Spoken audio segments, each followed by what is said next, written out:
मुसीबतों से बचना है तो कादरी बनो।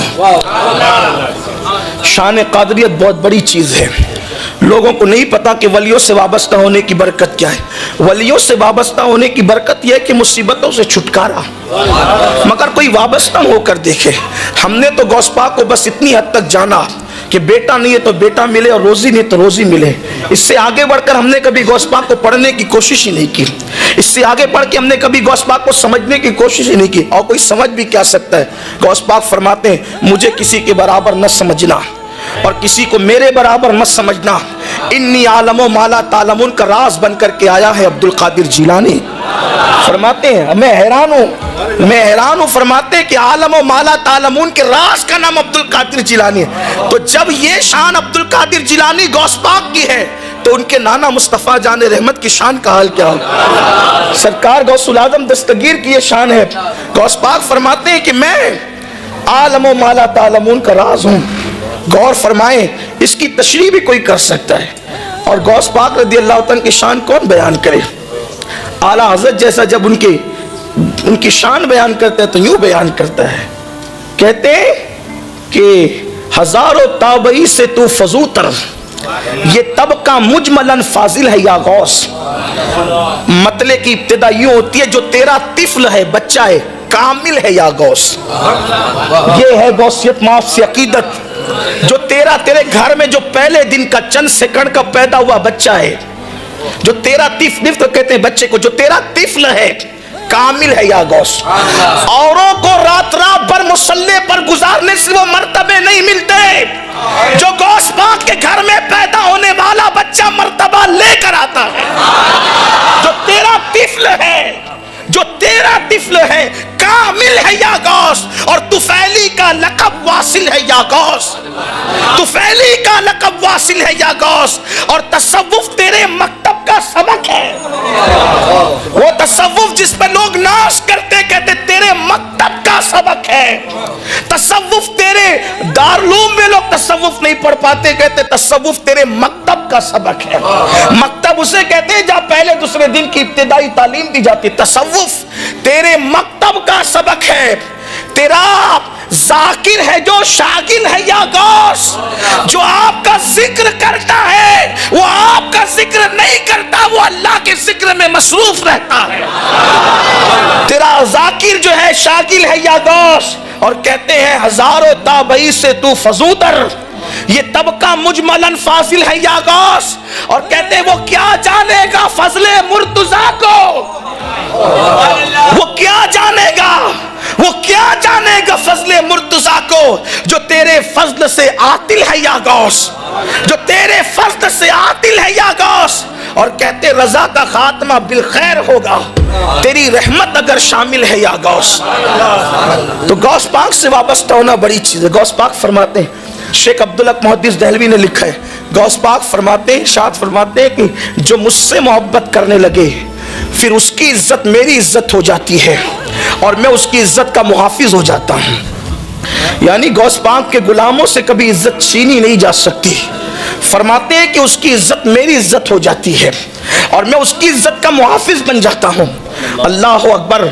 सरकार गौसुल आज़म दस्तगीर फरमाते हैं, जो मेरा हो जाता है उसको ठोकर लगती है और वो गिरने वाला होता है तो मैं हाथ पकड़कर उसको बचा लिया करता। फरमाते हैं कि जो मेरा हो जाता है फिर मैं उसको गुमराह भी होने नहीं देता। फरमाते हैं कि मोहम्मद हुसैन इब्ने मंसूर हल्लाज के दौर में मैं नहीं था, अगर मैं होता तो फिर उनको बचा लेता। यानी मैं उनसे इस तरीके की कोई बात होने नहीं देता, उनको सहारा दे करके बचा लेता। उस वक्त मैं नहीं था इसलिए ऐसा हुआ, अगर मैं होता तो उन्हें बचा लेता। गौस पाक रज़ी अल्लाह तआला के सिलसिले में जो सिर्फ बैत हो जाए उसके बाल को गौस पाक मुनव्वर कर देते हैं। लेकिन बात सिर्फ बैत होने की है। लोग आजकल तो कपड़ा पकड़ के कहते हैं कि हमने अपना हाथ गौस पाक के हाथ में दिया, लेकिन ये सिर्फ रसूमात की तरफ लोग आज फंस गए हैं। हकीकत में बैत होता कौन है। गौस पाक की बैत बेनमाजी रहने नहीं देती। गौस पाक की बैत दिलों में कीना रहने नहीं देती। गौस पाक की बैत ज़बानों से ग़ीबत होने नहीं देती। गौस पाक की बैत ज़िना से बचा लेती है। गौस पाक की बैत गुनाह कबीरा से बचा लेती है। हमने बैत को रस्मों पर छोड़ दिया है, हकीकत की तरफ आने को तैयार कौन है।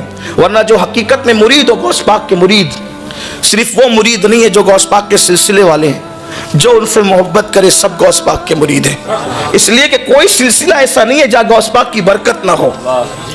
امام کہتے ہیں مزرعِ چشت بخارا وہ عراق و اجمیر، مزرعِ چشت بخارا وہ عراق و اجمیر، کون سی کشت پہ برسا نہیں جھالا تیرا۔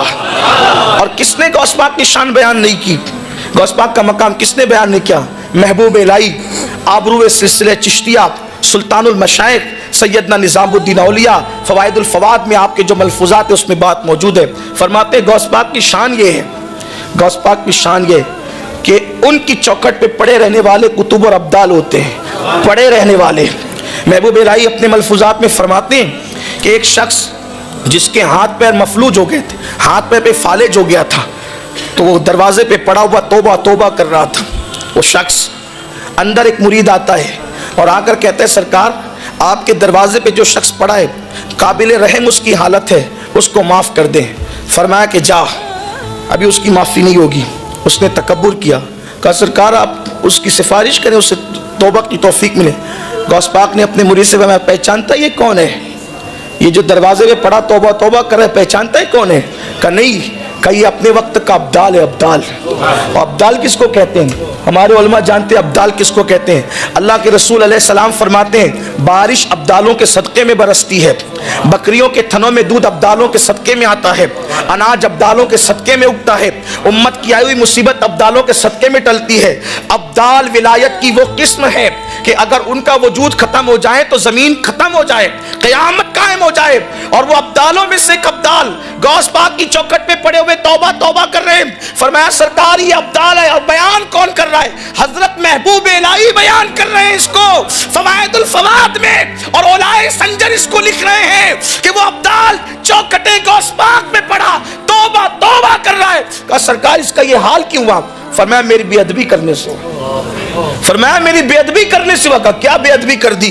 کہا کہ 3 ابدال ہوا میں اڑتے ہوئے جا رہے تھے، 3 ابدال ہوا میں اڑتے جا رہے تھے، جیسی میری خانقاہ میرا مدرسہ آیا ایک ادب سے ادھر ہٹ گیا، دوسرا ادب سے ادھر ہٹ گیا کہ شیخ عبد القادر جیلانی کی خانقاہ گئی۔ لیکن یہ تھا ابدال، اس نے سوچا کہ میں بھی ولی ہوں، غوث پاک بھی ولی ہے، تو پھر ان کی خانقاہ کا ادب میں کیوں کروں؟ ایک ادھر ہٹا ایک ادھر ہٹا، یہ جیسے اوپر گیا اس کو پٹک دیا گیا نیچے، اور فرمایا کہ اس کا یہ حال ہو گیا۔ صرف کب؟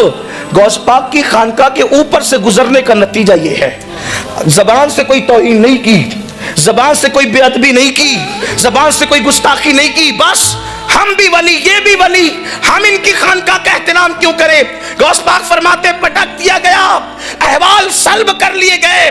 ولایت دینا بھی غوث پاک کے ہاتھ میں ہے، اور دینے کا مقام تو اپنی جگہ ہے۔ فرماتے دینا بھی میرے اختیار میں ہے، اور مجھے سلب الاحوال کی منزل ملی ہے، یعنی ولایت دیتا بھی ہوں اور جس کی چاہتا ہے چھین بھی لیتا ہوں۔ حضور غوث الاعظم دستگیر نے فرمایا، مجدد الفسانی شیخ احمد سرہندی فرماتے ہیں کہ کوئی ولی جو تقدیر نہیں بدل سکتا، تقدیر کی مختلف قسمیں ہیں، اس کی طرف نہیں جاتا۔ بعض نے 5 کا، بعض نے 3 کا، کچھ لوگ ایک ہی مانتے ہیں، لیکن میں علماء کے تصریحات کی طرف جائے بغیر کہتا ہوں، مجدد الفسانی کہتے ہیں کہ جو اولیاء، سارے اولیاء جو تقدیر نہیں بدل سکتے، تقدیر کی اس قسم کو تنہا غوث الاعظم دستگیر بدل سکتے ہیں۔